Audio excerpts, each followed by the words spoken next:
Have you ever tried to build something while everything around you was falling apart?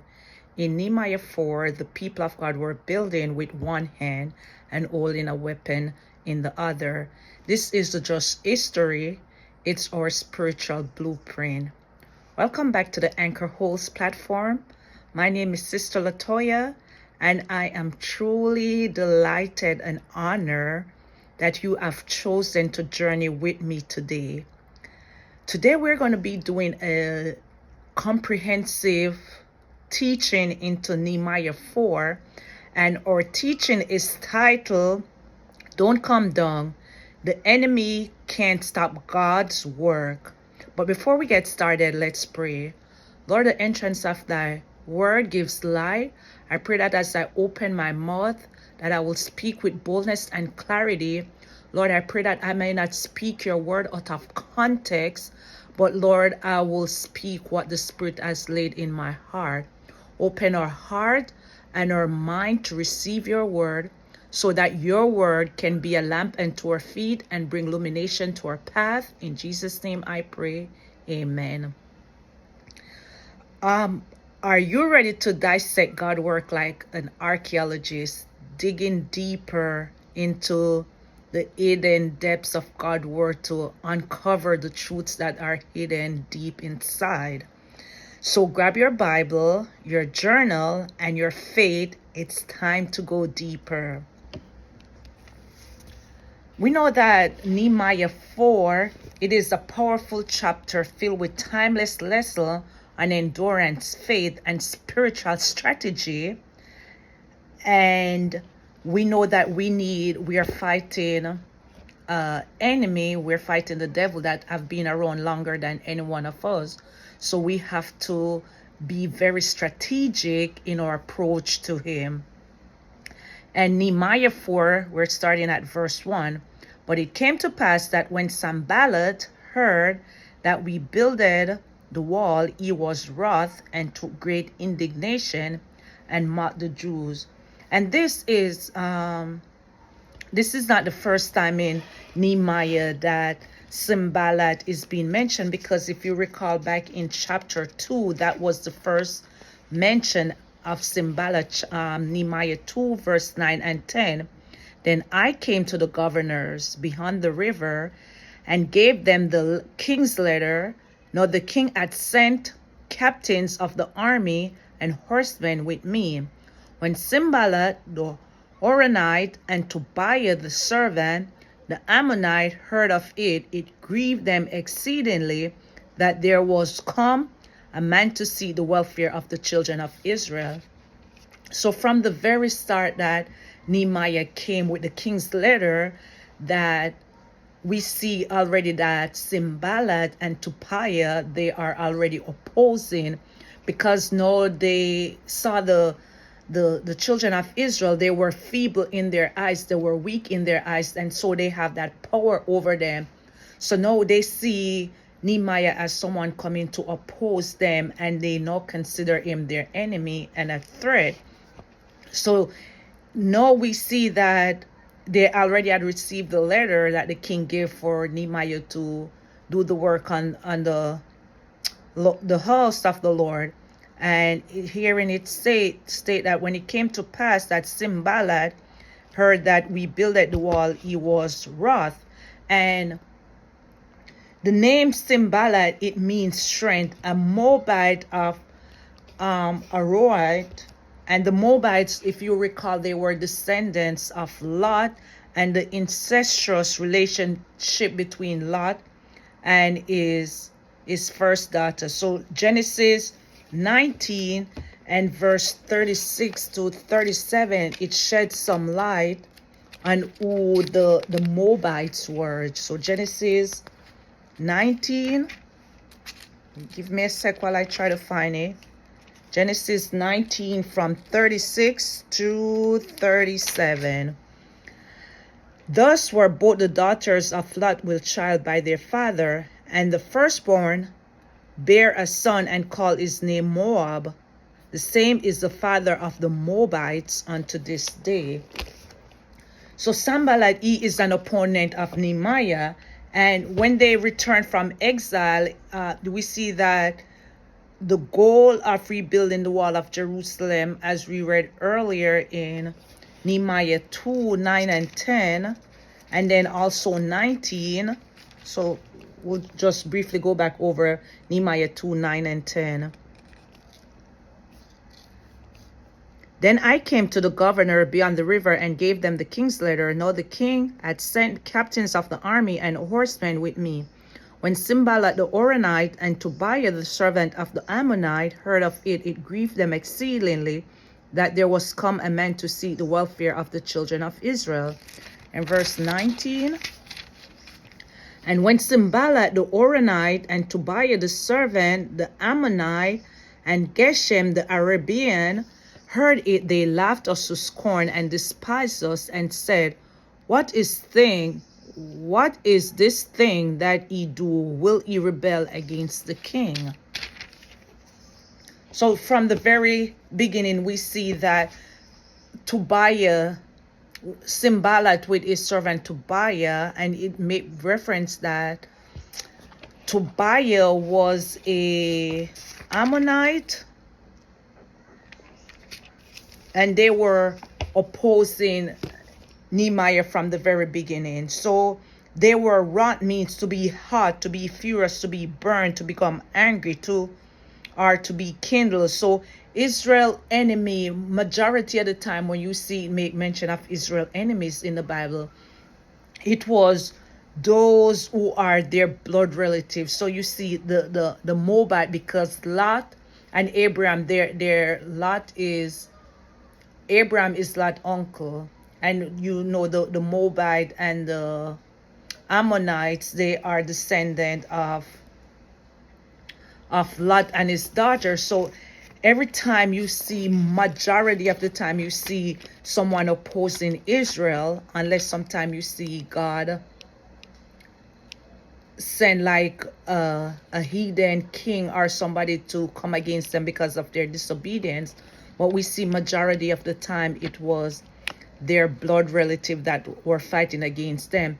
And we know the Bible tells us that those our enemy is going to be those of our whole soul. So if you go to Psalms 83 and verse 6 to 7, it kind of lists some of Israel enemies, and these ones were like their blood relative. Psalms 83, 6 and 7. The tabernacle of Edom, we know that Edom is from Esau descendant, and the Ishmaelite, which is Abraham's first son, of Moab, that's the first son of Lot, and the Agrians, Gebal and Ammon and Amalek, and the Philistine with the inhabitant of Tyre. And the Amalek, so the Ammon and the Amalek, they were some descendants. I cannot recall firsthand what blood relative they were to Israel. So these were like the enemies that were constantly fighting against Israel, especially most time you heard like the Philistine, especially around the time of the king. So Sanballat here, he is filled with indignation. He is wrath, he's angry, he's mad. And we see that because you see that the Jews are trying to build a wall, that no, he's trying to mock them, he's trying to frustrate them so they cannot carry on the work. So Sanballat, he is furious because he didn't expect that Nehemiah and the Jews will continue to build the wall or attempt to build the wall despite all the previous setback they had.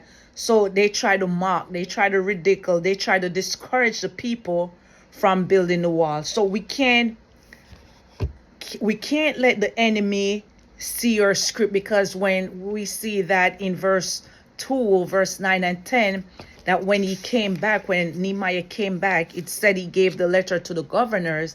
And we know that Sanballat, he was like a governor within that region. So he had first an eye account of what Nehemiah was trying to see. So sometimes it's good if your enemy do not know what you're trying to do, because the enemy, what Nehemiah was trying to do from the beginning. Here he is trying to frustrate him. So sometimes we don't let the enemy see your script. So Sanballat and Tobiah must recognize that the signature of the Lord that is written upon you or over you, they cannot prevail against that signature that is written upon you. Verse 2, and he spake before his brethren and the army of Samaria, and said, what do these feeble Jews? Will they fortify themselves? Will they sacrifice? Will they make an end in a day? Will they revive the stones out of the heaps of the rubbish which are burned? So Sanballat see that his strategy to dissuade the Jews is not working, so he recruit backup. So he spake before his brethren and the army. So now he have more leverage, because now it's not just him. He have leverage. He have other people supporting him or backing him up. So the scripture, as I stated earlier, that it referred to relative would be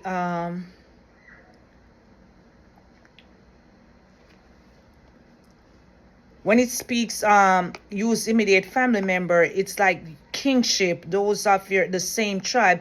And we know that Samaria is the region of the northern Philistine, and it is associated with the northern kingdom. It was the headquarter of the northern kingdom, where you have 10 tribes of Israel, which when Jeroboam and Rehoboam, when the kingdom was split, we know that 10 tribes went to the northern kingdom, and it was only 2 tribes that was under the southern kingdom. And we know that Samaria, it was King Omri of the northern tribe, and we can look at that in 1 Kings 16:23 to 24. He had purchased that land from Samaria from Shimar. 1 Kings 16:23 to 24.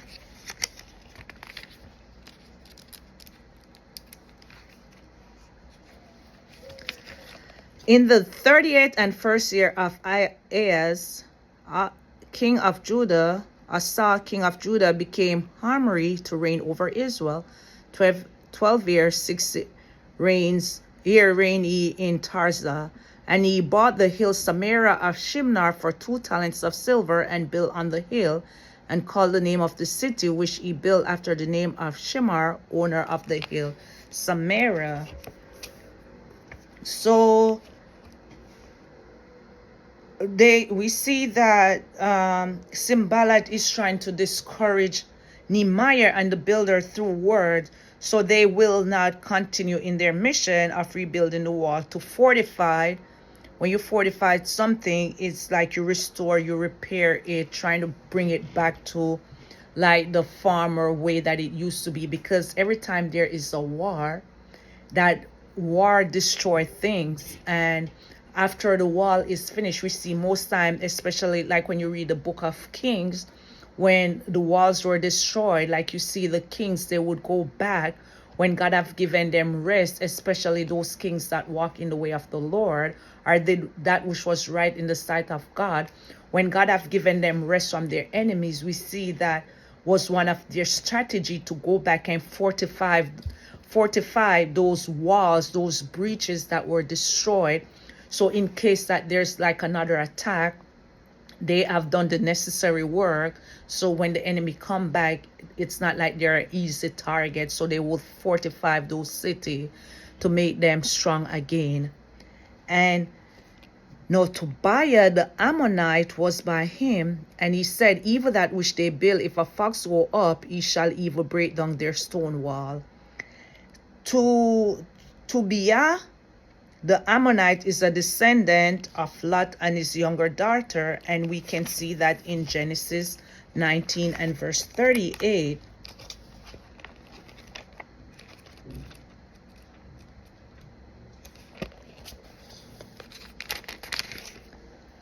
And the younger, she also bare a son, and called his name Ben-Hami.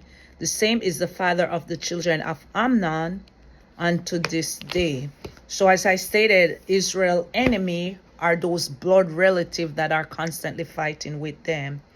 He is also a servant of Sanballat, as we see in Nehemiah 2:10 and verse 19 that we read previously. So that is why we see now he is adding fuel to the fire, because Sanballat is like his master and he's the servant, so he is trying to comply with his master and adding fuel to the fire, because now they're like accomplices and evil. So here, always being disrespectful, he said, even that which they build, if a fox go up, he shall break down their stone wall. So look like at the disrespect and insult. Like, the fox is not like one of those strong animals. So he's saying there, the building, whatever they're building, is so weak that even if a fox go up against it, if a fox probably blow on it, it will fall down, it will break down.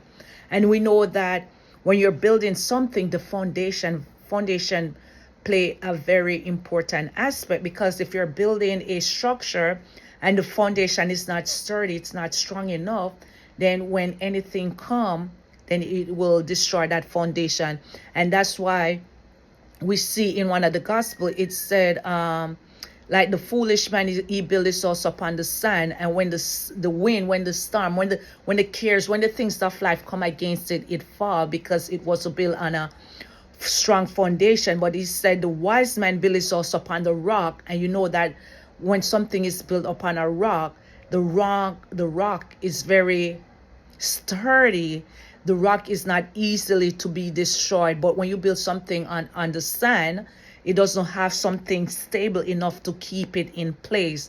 So that is why Tobiah here is kind of being disrespectful. He's saying this structure that they're making, it's not fortified enough.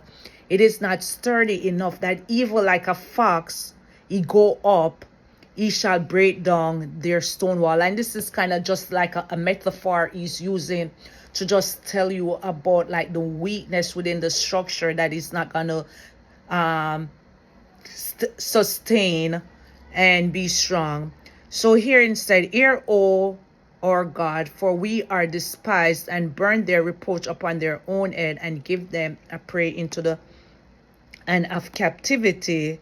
So I forgot also to mention when I read verse 3 as well, if you can recall, you remember the guy that built the Titanic, he was known as Captain Smith, and he was so confident. He had that self-confidence that this ship that I built, like nothing is able to destroy the ship. So he made this bold statement. He said, not evil God himself could sink this ship. So we know sometimes when you defy God's name and say things out of context, are you trying to think that you're too prideful?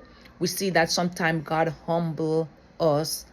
So listen, like Nehemiah saying, listen, O God, for we are despised, we are rejected, we're scorned. Like, give heed to what is going on. We are like a reproach, we are being taunted, we are being shamed, we are being disgraced, we are being ridiculed. And he's like, turn their evil that they wish upon us, like turn their reproach upon their own head. So we say like vengeance is mine, I will repay. So that's why he's saying, like, he's like, Lord, you are the one, like, fight this battle for us, because sometimes we try to fight battle that are not ours. It's God's battle, but we're trying to fight God's battle for him. But here in Nehemiah is like giving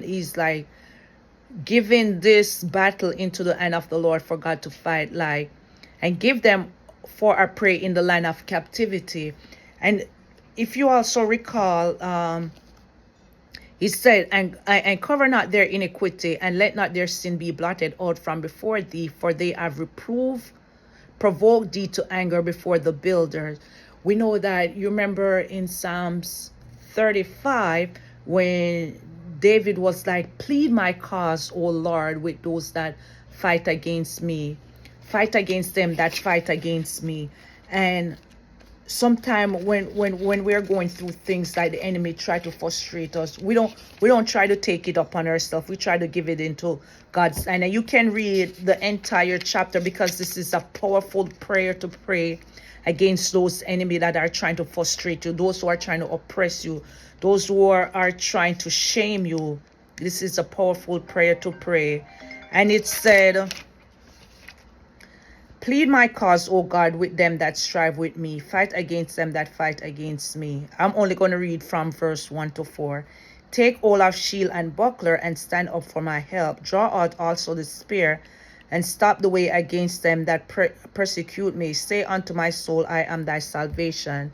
Let them be confounded and put to shame that seek after my soul. Let them be turned back and brought to confusion that devise my hurt. So David was, you see everything that the enemy was doing against him. So David was telling God, you are the one, oh God, plead my cause. Fight against those who are fighting against me.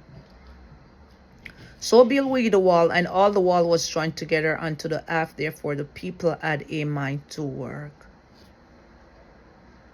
God answered the prayer by giving them a mind to work. And we know a mind to work is like it's a gift from God, because when you have a mind to work, then nothing and no significant job can be accomplished if you don't have a mind to work. And we know that Satan, that is why he tried to mess with our mind, to destroy and attack our minds, because he wants us to feel defeated.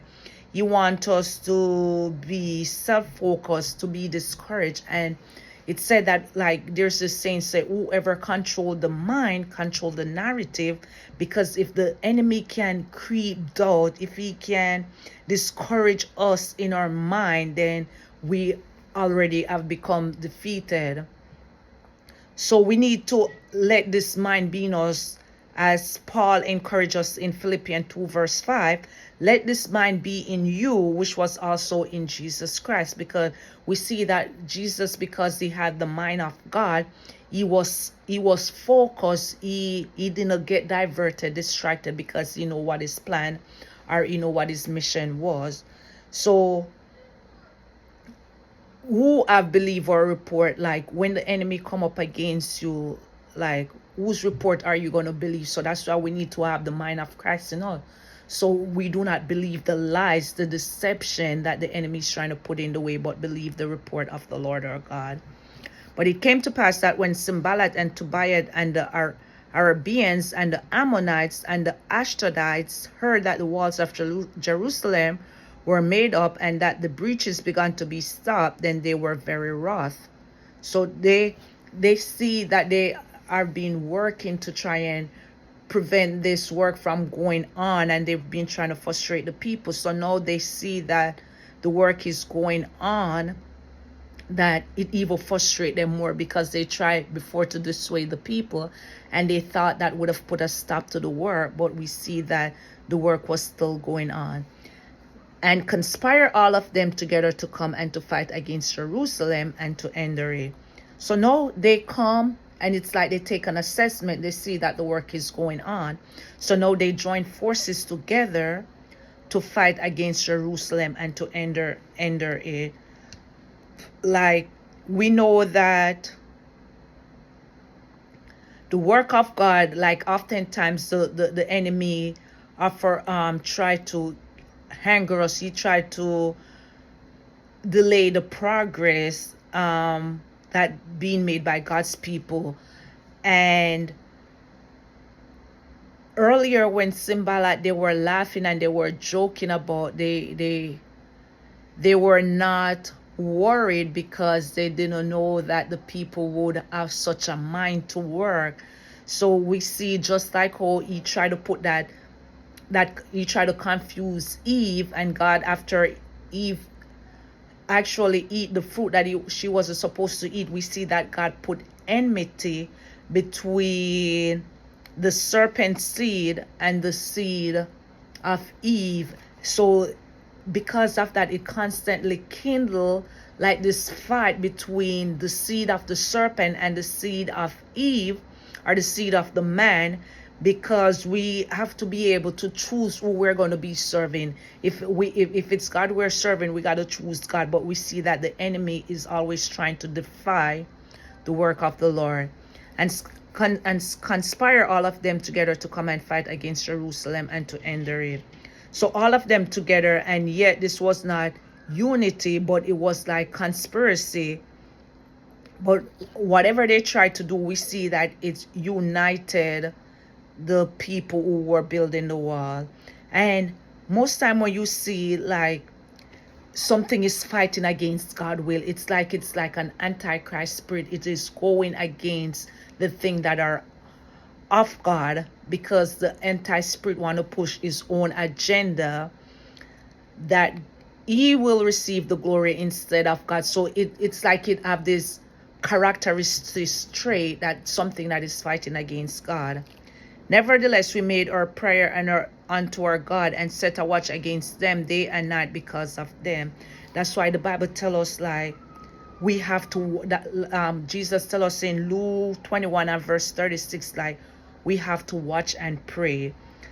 And evil, he said, like when he had planted the seed, it said during the night the enemy came and he sowed thorns, and the servant was like, should we go and pick it out? And Jesus said, no, let them go together until the day of harvest. So that's why we have to stay vigilant, watchful, because it said we're not wrestling against flesh and blood, but against principality, against power, against rule of darkness, against this world. The enemy, Satan and his minion, they're fighting against the work of God, but we know that the work of God will prevail. So they said, nevertheless, we made our prayer unto God and set a watch against them night and day because of them. So this is a strategy that Nehemiah come up like, if you're going to fight against us, we're going to come up with a strategy. We're not going to be working during the day and then at night we sleep, because then we know that at night, that's when the thief come.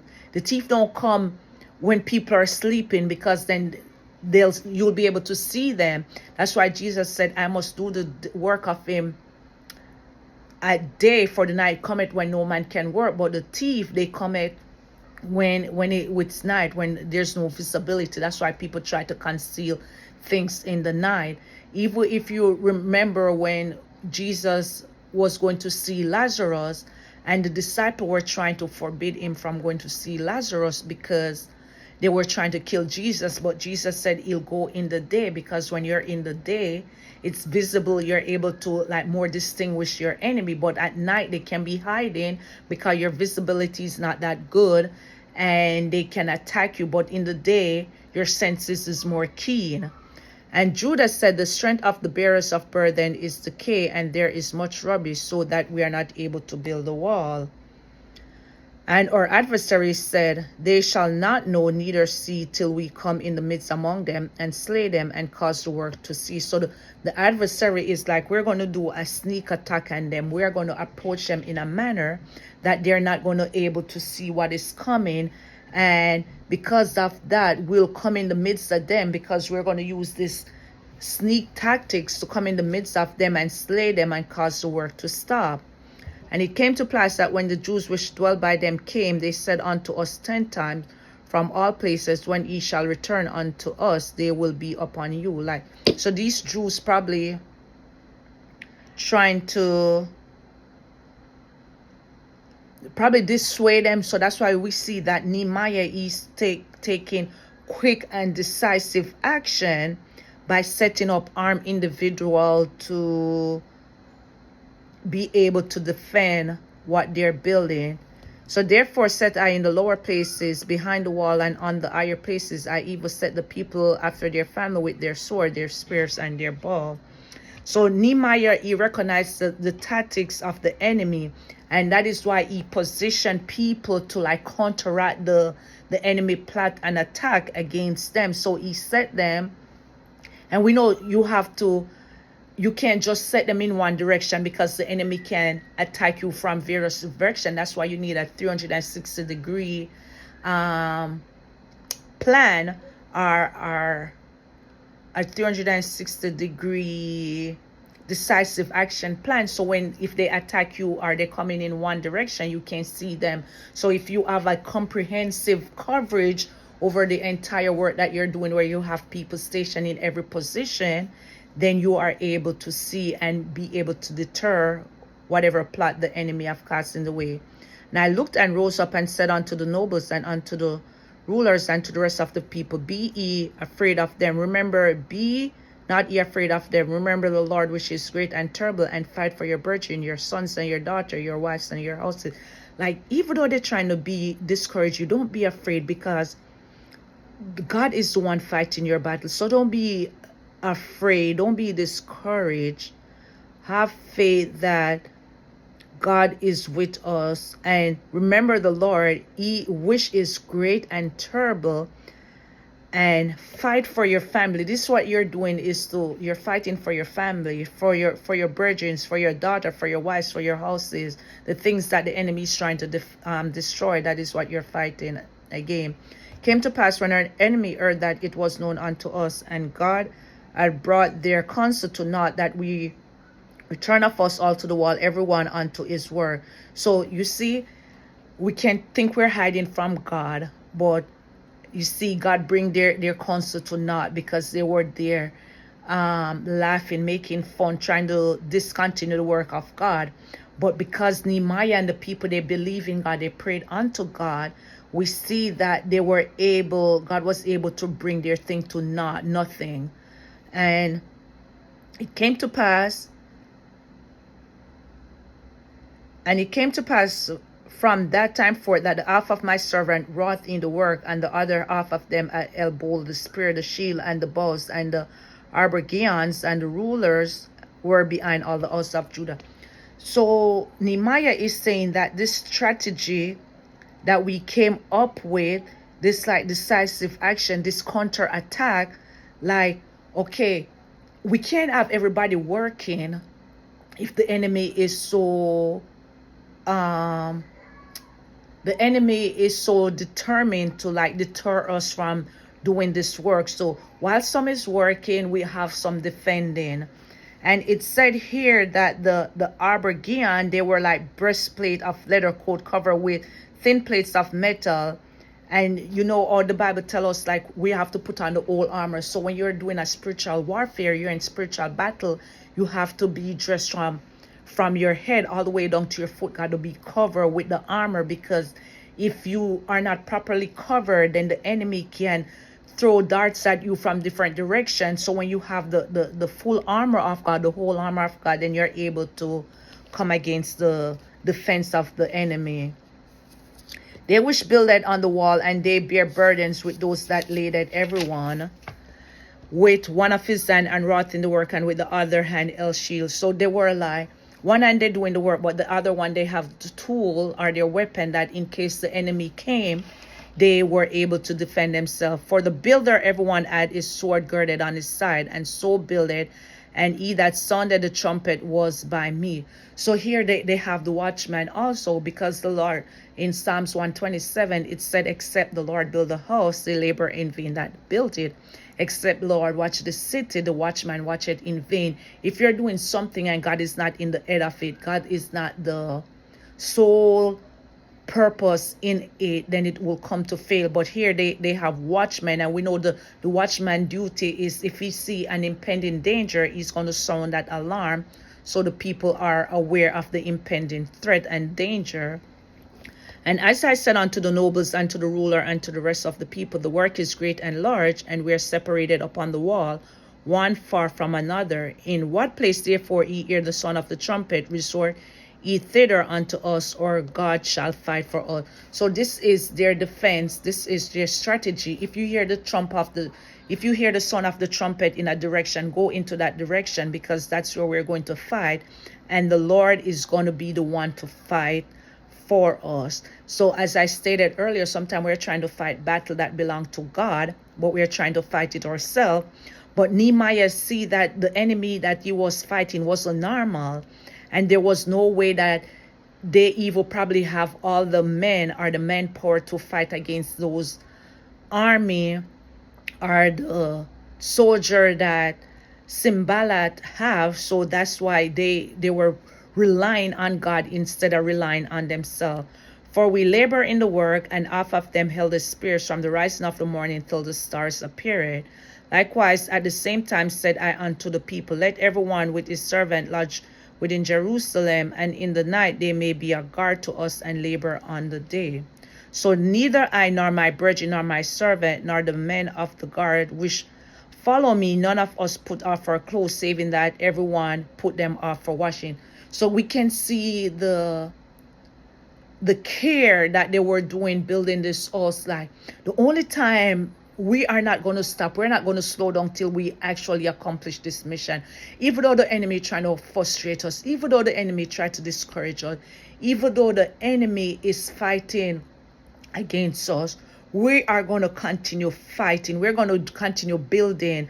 Not even fighting, we're going to continue building, because God is the one fighting for us. But we're not going to cease this work. So it said the only time you see like they would probably take a little break was to put off their clothes to wash it, because when you're building stuff, you're working, like you're sweating and all that stuff.